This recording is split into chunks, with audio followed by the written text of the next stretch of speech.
Hey guys, and welcome to the Working Money Channel. Michael Branch here on Twitter posting this. Leading financial institution Moody's Corporation is reportedly working on a scoring system for up to 20 stablecoins, guys. So now we're seeing the industry really kind of drill down on, stablecoins specifically. We know the U.S. looking to address stablecoin regulatory clarity first. I think their thoughts are we need a mechanism in order to transfer value. Stablecoins are one of the kind of main players in the crypto space where, traders dump profits into. So, in their eyes, the stablecoins are that on and off ramp, kind of the beginning and the end of the crypto transaction. And so they're looking to drill down on this. Well, the Moody Corporation, they reportedly are working on a scoring system for up to 20 stablecoins, assessing the quality of the reserves attestation. This was reported by Bloomberg a few days ago. Bloomberg cited a person familiar with the matter, and they reported that the scoring system is still in the early phase and will not represent an official credit rating. Stablecoins are one of the most popular assets, as we know in the crypto industry. Usually the digital assets value is pegged to a national fiat currency, such as a US dollar or other financial instrument like gold. As the name implies, stablecoins are expected to be less volatile than other types of cryptocurrencies. I guess it depends on how you look at it. Moody's did not respond to Being Crypto's request for comment on this matter, so this was originally tweeted out by Being Crypto. He was the one reporting on this story. Stablecoins need for quality reserves and regulation. So following the collapse of the Terra algorithmic stablecoin back in the spring of 2022, stablecoin issuers have faced renewed attention from financial regulators over the quality of their reserves. And we know CoinMarketCap recently did come out, I believe it was in the summer, of proof of reserves. Or no, sorry, that was for the exchanges, but the same kind of thing is happening. Tether's been under the microscope. USDC, Circle stablecoin as well, has also been under the microscope. The International Monetary Fund research paper highlighted the importance of high quality and liquid stablecoin reserves. According to the report, stablecoins with quality reserves have the potential to become a stable source of value. These assets have the potential to become credible and a widely accepted means of exchange. It's kind of now almost this sub-story in cryptocurrency, a fight for supremacy, and of course, likely with cryptos and use cases and problem solvers, there likely won't be one stablecoin to rule them all. However, we will likely see only a handful of stablecoins survive. Besides that, financial regulators in the US have highlighted the dangers of an unregulated stablecoin, so they go into that. Down here, just about the adoption rate, despite the asset class's increased scrutiny, its adoption rate has grown worldwide.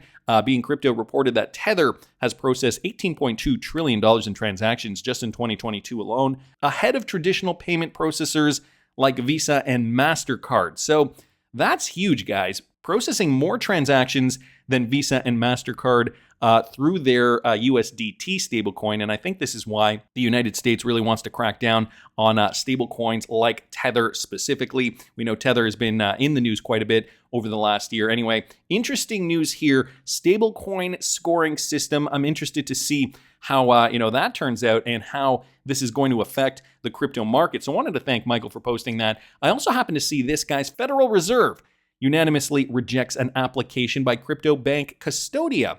So the Fed is saying, no, you're not good enough. And here's the reason why. The Federal Reserve Board announced that it has denied the application of Custodia Bank to become a member of the Federal Reserve System. Custodia is a Wyoming state chartered bank without FDIC insurance, so there's one reason. The goal for the specific purpose bank is to become a bridge between the digital asset sector and the US dollar payment system. So note down here, guys, additionally, the Fed issued a policy statement proposing to extend crypto asset restrictions to uninsured state-chartered banks to put them on a level playing field with national banks and FDIC-insured banks. All 7 of the Federal Reserve Board members voted against providing Custodia with access to a master account. And here are the reasons. Reasons for the Fed's rejection include proposals for a novel and untested crypto activity that include issuing a crypto asset on open, public, and or decentralized networks. Additionally, the Federal Reserve said Custodia's risk management framework was insufficient to address the elevated risks of crypto, especially AML. Well, Caitlin Long isn't too happy about this. She's the CEO of Custodia. She said Custodia offered a safe, federally regulated solvent alternative to the reckless speculators and grifters of crypto that penetrated the U.S. banking system with disastrous results for some banks. Custodia actively sought federal regulation, going above and beyond all requirements that apply to traditional banks. The board's denial is unfortunate, but consistent with the concerns that Custodia has raised about the Federal Reserve's handling of its applications, an issue we continue to litigate. So an interesting perspective here from CEO Caitlin Long, CEO of Custodia. The Fed, though, obviously they are on a trajectory to only allow insured banks, the FDIC insured banks, access to anything crypto related. It's a tumultuous time we're living in with regards to this regulatory clarity. I'm sure there are a lot of people on the sidelines just waiting with bated breath, seeing where the regulatory clarity will go in the coming months. I don't know if you guys caught this morning's video where right at the beginning where I was talking about the market and how we could see a tumultuous February. I mean, we're almost at the end of the month. If you guys are watching this video on the day it's released, it is January the 30th today. And Kobe here on Twitter saying, some of you guys are all right. Don't trade in February. A warning. Is it? Some people down here speculating what that means, like J22DC. Translation, the pullback won't stop pulling back.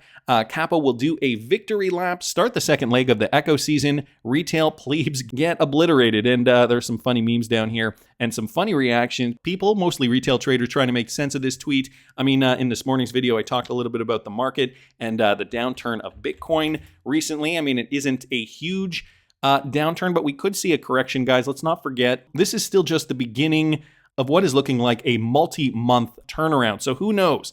We could do something like this, come back into these levels here. Ultimately, what we could see, I mean, this would still be making higher lows on the chart and then higher highs, perhaps. This is not unheard of. We've seen it in the past. So guys, February, beware. Also, let's not forget what is happening in Europe, okay? Here's the 2023 10 themes to watch for fintech. New rules for crypto assets. Even Coinbase, one of the biggest cryptocurrency trading platforms, acknowledges that in its 2023 crypto market outlook that no one is arguing that digital assets haven't faced an important setback. Of course, 2022, well, that was a bit of a crap show. Cryptos fell 62% in 22 from around $2.2 trillion at the end of 2021 to about $835 billion by the end of 2022.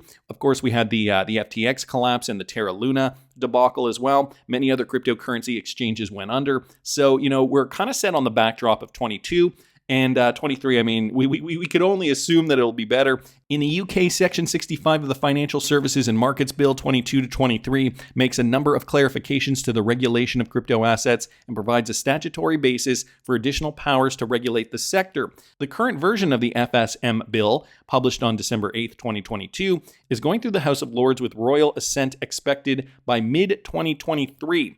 But guys, remember this too. The UK Treasury and the Bank of England are also expected to issue separate consultations in February of 23 covering the extension of investor protection, market integrity, and other regulatory frameworks that cover the promotion and trading of financial products to activities and entities involving crypto assets.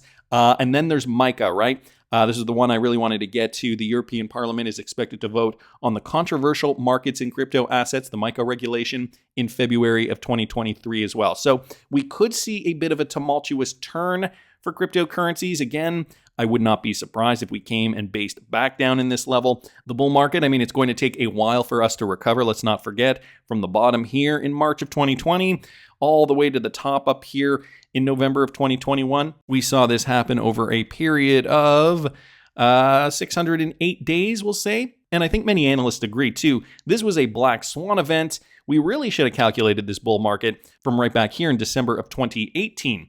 Had the beer flu not happened, we likely would not have seen lows go down this low. And we could have, I mean, it's hard to say now, but we could have actually seen support maintain for Bitcoin over here at about the $6,400, $6,500 level. So if we take a look at it this way, 1,062 days, and if we were to assume the bottom of the market is here, 1,062 days would bring us way, way, way in the future for a new top. And guys, we are still just in the initial phases. Good time, obviously, to be accumulating. But there was something else as well. Overnight here on Twitter posting this, BRW, which I believe stands for Black Rock Whale. Yeah, he mentions it down here. Hold on to your crypto before they're going to regulate it. The pump is coming, so it must be before February the 20th, 2023. Now, I was trying to do some research on this particular date, and I could not find anything specifically on February the 20th. If you guys have some insight, please do let me know in the comments section or on Twitter. I'm at Working Money CH. But who is this BlackRock whale? That was another thing I was trying to look into.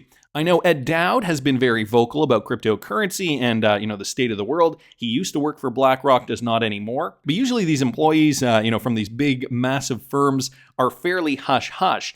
So if you guys have some insight on this, please do let me know. The interesting thing, though, February 2023. Again, looking at that date, MICA rules are going to be voted on. Kobe also saying don't trade in February. The market is also looking like we could see retracement levels discovered in February. But what else is happening, guys? ISO 20022, let's do it here on Twitter, posting this.